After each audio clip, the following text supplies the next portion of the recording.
Howdy do there, YTPC. It's your boy Treetop Piper coming back at you. I just wanted to update you guys. I got everybody down on my handy dandy list here. I've been putting down everybody that's either posted a video or put a comment up, and I have also noted who has put a video up. That way, I can make sure that they're rewarded for doing a video, a little extra, but rest assured everybody will be happy. But anyway, they'll get a little bit extra for putting their VR up and advertising my channel because they've added subscribers for me, and it's the right thing to do, and they're also helping Briar Report with his blog, his pipe blog, which is really interesting. And but I do, of course, also want to take care of those folks out there, the silent majority of smokers, pipe smokers out there. But today I've been smoking this Mad Fiddler Flake like a mad fiddler. It's really nice, and I've actually started to notice the age on it. I've started seeing crystallizations and white crystal, stuff like that growing on it. So those 5 years definitely had some effect on it, and which is pretty cool. I like that. I mean, like, here's one right here. You can see how there's some kind of whiteness there, that was picked up through just aging, which this is, like I said, it really is an all-day smoke.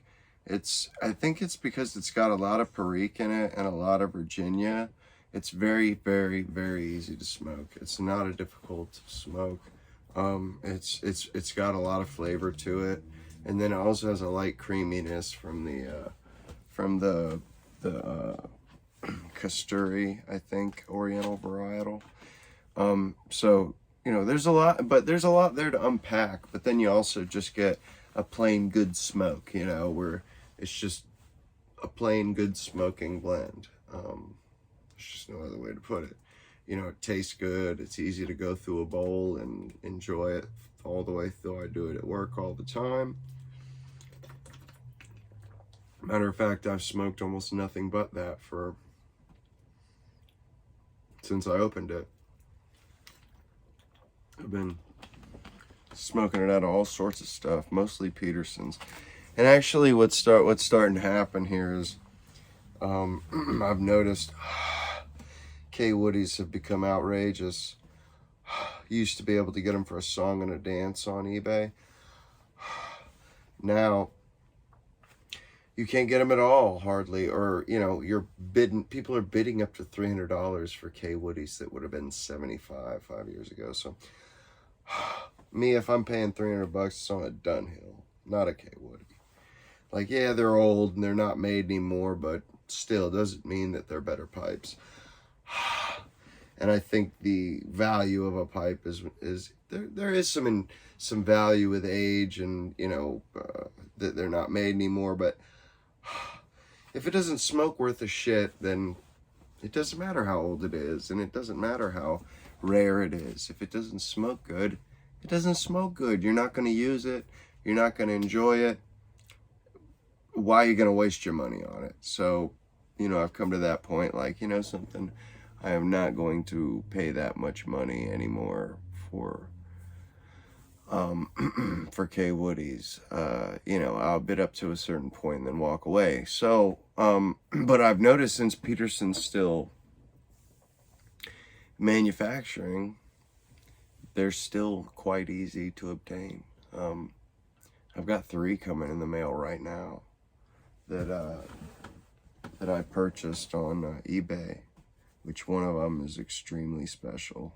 They're all unsmoked. Or no, one of them, I bought a Premier system pipe from the 70s. I thought that was awesome. I really wanted an older one. I didn't want a new one. I wanted an older one. It's got a like a brass tenon in it. It's like a, I forget what that, like, it's like a stinger, a condenser. It's got like a brass condenser at the end of it with the Premier burl.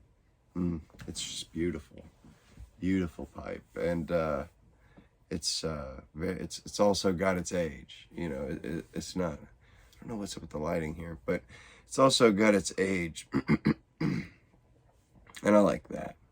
You know, I like the fact that it's not a new Premier, because I've had a new Premier. I had the Darwin, and yeah, I didn't like the Darwin, and I don't like the acrylic stems, even though they say they work better.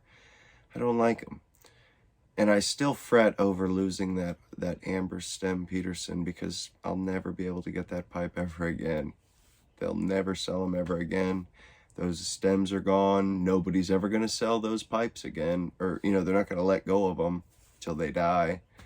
And that was unsmoked, and it was the perfect shape. And I mean, it was such a shame, you know, that I lost that. But it is what it is, you know. Oh well. I've got a clay one coming in the mail.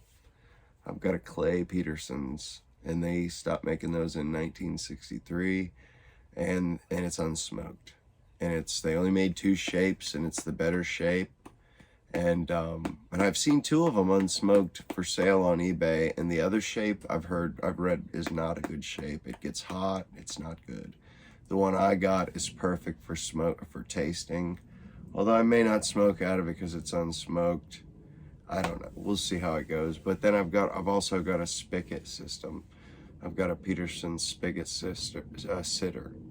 And it's a lot like the old Sherlock Holmes that I had, where the sterling silver has, it's got a lot of patina to it. It's almost like that gunmetal color. It's like a dark gray. You know, if I polished it, it'd be perfect, you know, it'd be fine. But I really liked that it was that old of a pipe, you know, unsmoked, new in the box. And you know, I've got those 3 coming in the mail. And I've just found that you can get a brand new Peterson system pipe for even a Premier for less than $200. So why the hell would I buy a K Woody for $300? One of these, a K Woody Thorn. Somebody paid $300 for one of these. You know, like, I made him pay that too. I bid him right up to it. He paid $322 for this. I paid $75, so I made him pay. Because it was a sentimental thing, because it was like it matched. It was, first of all, it was the same line as this one, and then it was also the same shape as this one, the panel billiard. And that to me was like crazy, you know, that I had literally these 2 pipes in one pipe, you know, was being sold, and I wanted it, and the bastard outbid me, you know. So I made him pay for it. He had to pay his $322 with shipping, and he's got it. But you know, I have a Dublin in just as good a shape that's worth just as much as his. And guess what? I only paid $75 for this bad boy. You know, it's the Thorn. It was made in England. It's got the dark bakelite stem. It's a good smoker, same size, pretty much. It's a really nice pipe. And also, like I said, I've got the same one, the panel one, and I've seen this for sale elsewhere, where it's just bit through and the bit is destroyed. This bit is in freaking perfect nick. Not only that, the clover is perfectly centered. There's no chatter marks on it. There's no indentations. This one has a slight indentation from teeth. This, nothing. Nothing whatsoever is on there. I heard him click. That scared me. But yeah, nothing on this one whatsoever. So really, in my mind, I totally took that guy to the cleaners. Both of them are KBB K Woodies. This one's a drinkless Thorn KBB. And then this one says Synchro Stem. Drinkless, KBB, K Woody, and then Age Briar, Rock Ambura on the side. And the one I broke was also a Rock Ambura, which I don't know how much they're worth, the Rock Amburas, because they're not thorns like the Dublin is, so I don't quite know where that's at, but I do want to have it banded because it had the synchro stem. It was Rock Ambura. There is a little bowl damage on the outside of the bowl, so it doesn't bother me too much that it's broken. It's not that big of a deal, you know. And I've come to realize none of these pipes are that big of a deal when it's all said and done. They're pieces of wood or pieces of meerschaum or pieces of clay. You know, none of them are worth fretting over or crying over, you know. They just aren't, you know. I mean, it does suck that happened to that amber stem one, because amber is unused anymore. It's actually considered a precious gem. It's a birthstone. It's not a gem. It's almost like flint. It's actually not a gem, but it's just fossilized sap. But you know, the fact that I had one and it was a spigot system made it extra special. It didn't have the bone tenon, which would have been freaking amazing to have had a spigot system with a bone tenon and an amber P-lip. It would have just been, I would have never smoked it either. That would have never been smoked. That would have been nothing but a showpiece. That's why I kind of, oh well, the showpiece broke. I got my money back. Oh well, that's not a showpiece for me. But man, I'm not super into the showpieces anyway. But you know, that's why I kind of like estate pipes, because I don't have to break them in, or I don't have to initialize the smoking. Although I did that with two of these pipes up here. I did that with this one.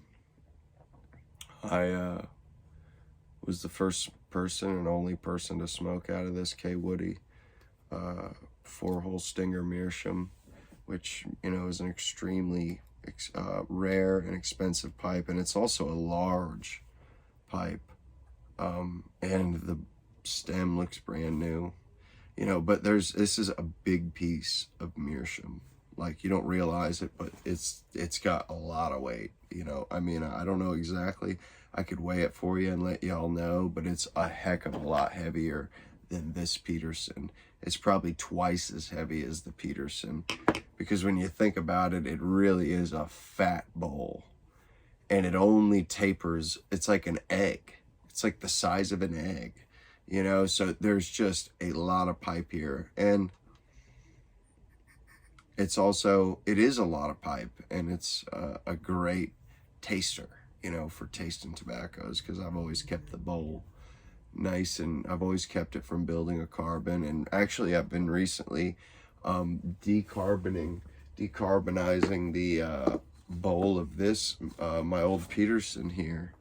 I've been slowly but surely, I've gotten all the carbon out of it and got it down to the black interior of the meerschaum. And I also went through and just sort of worked in the the crevices up top, and worked out some of the built-up cake with a small wax sculpting tool, basically a dentistry toothpick. And I just get in there and get in the little crevices, and, you know, just give it a little scrub here and there. And what it does is it takes off that carbon, and it reveals a brown underside. And I don't think I'm taking off the sooting, because I've done this. I did a very small part first, and then after I smoke out of it, that black comes right back. I think it's only brown because of how long the carbon has been on there. And I'm lucky with this pipe. It doesn't have any chips, although from being smoked for so long, I mean, look, I'm not sure. I don't think it had that when I started with it. And so, you know, but I don't even know how old this is either, because it has a nickel band. There's no hallmarks, so there's no way to tell. But I paid 112 for this, and these are selling for 200, 250 bucks in auctions on eBay right now.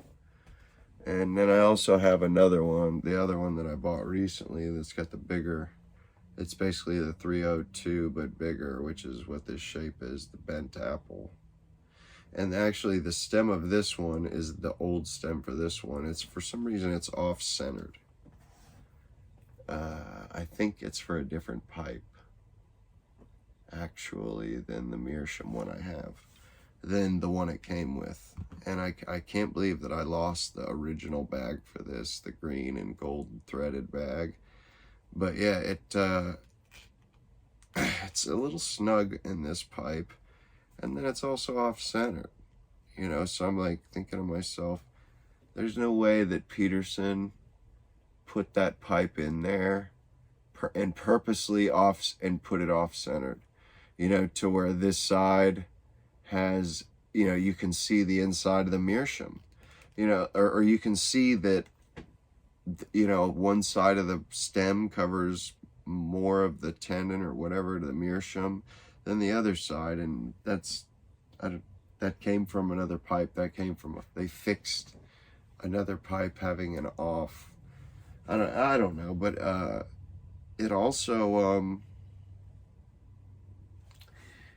fits really snug. Fits really, really snug. And when I put it in this one, it still does the same thing, but because this one's cap, nickel band, comes up off the Meerschaum further, there's a decent little space between there, between the Meerschaum and the top of the cap. You can't really notice it quite as much. Even when you're smoking it, you don't notice it as much. So I switched them. And then the one that came with this one, which I guess the guy, these came together, these two pipes, with that other stem that he got out of this pipe. He had to purchase this pipe of a certain year. It's like a certain set of years that they use the stem. Got the stem out of it, which I like smoking out of this pipe. I like the size. I like that it's a small, I see why they call them working men's pipes, because these are very easy to take to work and smoke with at work. Very easy, and they're very pocketable, very pocketable. I'm not sure what shape this is, but it's pretty small billiard, bent billiard. But yeah, and actually, I don't know, it got damaged somehow, the sterling, and it caused there a small little point where it's there's a line from where the sterling kind of cuts into it a little bit. So I think I corrected that, but this particular stem actually fits better in here. I don't have to wrench it out. You know, it pops, goes right in, right out. And I think it's also less used than the stem that it came with. You can see there is a difference there. This stem is smaller, less used, as the button's in better shape. And this one's a little bit bigger.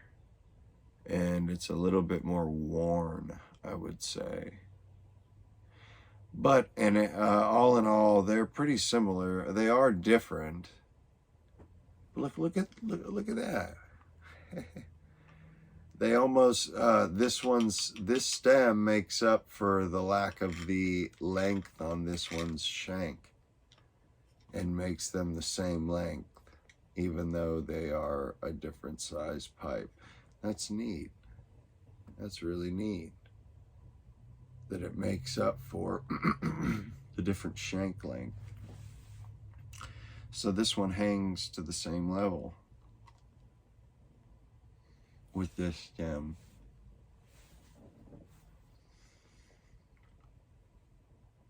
And this one's a good smoker too, but somebody damaged it a little bit. It just did some damage. to the outer rim, or I'm not sure if they damaged it. Maybe it came like that. I don't know. And then somebody went in. It looks like somebody tried to ream this thing because, and there's a fresh chunk of meerschaum that looks like somebody picked a chunk out on accident. Like they were using one of these, and they got in there and accidentally dug in and pulled that piece out. And like up here, there's even pieces of cake from when it was, from being smoked over the years that are missing and showing the meerschaum underneath. And it just looks like somebody actually did take a reamer to this poor thing, which, in the grand scheme of it, that's fine because I'm going to smoke it and I'm going to add. That's why I wasn't worried about the chunk either, because, I did pay for the pipe. I wasn't worried about the chunk either because I'm just going to put a cake in it to make up for any sort of imperfections that are in there from previous owners. Because these Tanzanian meerschaums are just harder and harder to get. I seen an unsmoked Peterson's 2001 Peterson Tanzanian went for $500 on eBay. New old stock, new in the box. 2001, went for $500 unsmoked. So, these things are getting pretty rare here, and I'm pretty darn lucky to have one. And actually, this is my third, and I've got, this. I have a clay one coming that I got for a pretty darn good price, and I know that it's worth more than I paid for it, which is always a good feeling, to know that you're getting a good deal. And also, this one has kind of a reddish kind of tone to it. But, also I wanted to say I really do appreciate everybody putting up the guys that have put up their VRs and they're putting together their VRs. And then also the fact that I've jumped up almost 50 subscribers since I started the giveaway or announced it, and or put up the giveaway prizes. And my intention is to hang on to those subscribers, so I'm going to start putting in a little bit more content, and more videos with less time in the videos. I'm making too little videos, so they end up going too long. I have too much to say in these videos. But anyway, I just kind of wanted to talk about what's been going on, and the fact that I've kind of changed gears a little bit with the pipes I'm interested in. Still interested in the K Woodies, and I'll be getting a pipe from the Briar Report sent me a custom pipe that's basically exactly like a favorite. I mean, if you look at it, you'll understand what I mean when I say he's really been listening to the things I say, because the pipe almost literally has all my favorite accents. And excuse me, it has a Cumberland stem. I recently brought up that I bought a K Woody Regal just because it had a Cumberland stem. I didn't even care that it was a 3-hole stinger, just because it was the only pipe. It's the only pipe I've ever had with a Cumberland stem. So he ended up ordering me a pipe with a Cumberland stem. And then also my favorite shape, a Lavat, or a Canadian, but a Lavat. He ordered a Lavat, and the burl is just out of this world. So looking forward to showing that on Monday, when I get that on Monday. But I'm gonna do a review, or a first impression of this From Beyond here shortly, as like a follow-up, an Eldridge, part of the Eldridge series, a follow-up to this. And but I'm gonna go ahead and wrap this video up and send it out. But I appreciate all the attention, guys, the new subscribers. Hopefully you guys stick around and find the content interesting, and love to start a rapport with you. If you guys want to talk, or leave any comments or any pointers, let me know. But until next time, Treetop Piper, over and out.